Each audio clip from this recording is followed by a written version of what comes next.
Nous allons résoudre cette équation-là R, x carré moins 4 valeur absolue de x moins 5 égale à 0. Nous allons faire de deux façons. D'abord, dans le premier cas, on va devoir étudier la valeur absolue.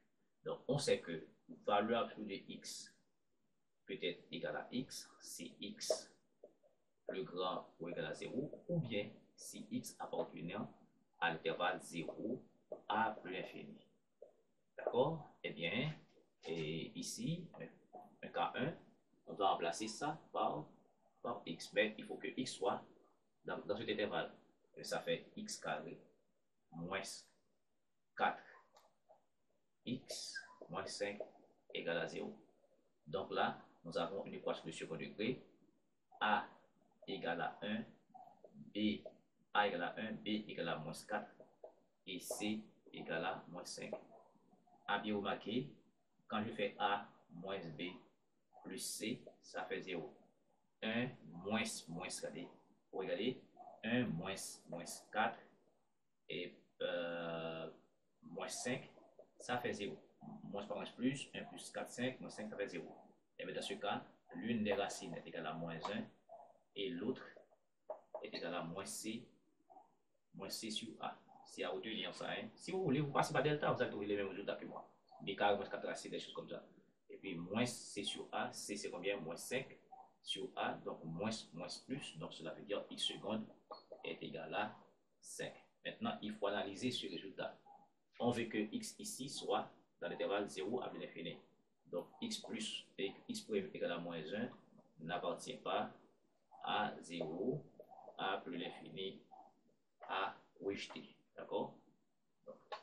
Ensuite, ici, maintenant, x second égale à 5 appartient à l'intervalle 0 à plus l'infini. D'accord? Donc, à considérer. À considérer. Donc là, nous faisons le cas 1. Dans le cas 2, nous allons appeler x fait égal à moins x. Maintenant, si x plus petit, d'accord, que 0 ou x appartient à l'intervalle moins l'infini 0. OK? Eh bien, on va remplacer dans ce cas, voilà, de x par moins x. Donc ça fait x carré moins x. Alors, il y a un 4, d'accord? Il y a un 4 moins 4 par moins x moins 5 égale à 0. Donc x carré moins par moins plus, ça fait 4x moins 5 égale à 0. Ici, a égale à 1, b égale à 4 et c égale à moins 5. A bien remarqué, a plus b plus c exactement égale à 0. 1 plus 4, 5 moins 5 ça fait 0. Dans ce cas, l'une des racines est égale à 1 et l'autre racine est égale à c sur a de cette fois-ci. Donc la somme directement, d'accord, sans ceci moins cela égale à 0. Donc c'est x égale à 1, l'autre égale à c sur a. Donc maintenant, cela veut dire que x second, c sur a, regardez, ici c'est moins 5 sur a qui est égal à ça fait moins 5. Maintenant, on veut x se trouve dans moins l'infini 0. Donc x égale à 1 n'appartient pas à l'intervalle moins l'infini 0.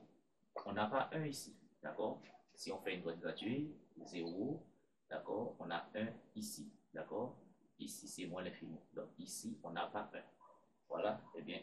Et maintenant, x égale à moins 5 appartient à l'intervalle moins l'infini 0. Ça veut dire moins l'infini 0, on peut avoir moins 5 ici. C'est normal. Moins l'infini 0, on a moins 5. Donc moins 5 appartient à l'intervalle moins l'infini 0. Donc, ici c'est à rejeter, ici c'est à rejeter, ici à considérer. Donc la solution de l'équation, dans le premier cas, d'accord, on avait 5 à considérer, et dans le second cas, on a moins 5 à considérer. Donc la solution de cette équation, c'est moins 5. Deuxième façon, maintenant on peut faire un changement de variable. Posons par exemple valeur absolue de x égale à un grand x. D'accord? Eh bien, pas de souci, on va étudier ça. Maintenant, on sait que la valeur absolue de quelque chose est toujours positif. Maintenant, on doit se rappeler que ici, avec un grand X positif ou nul. Ici. Dans ce cas, on va voir, et puisque j'ai X carré, je peux élever les deux choses au carré ici, ça va faire valeur absolue de X.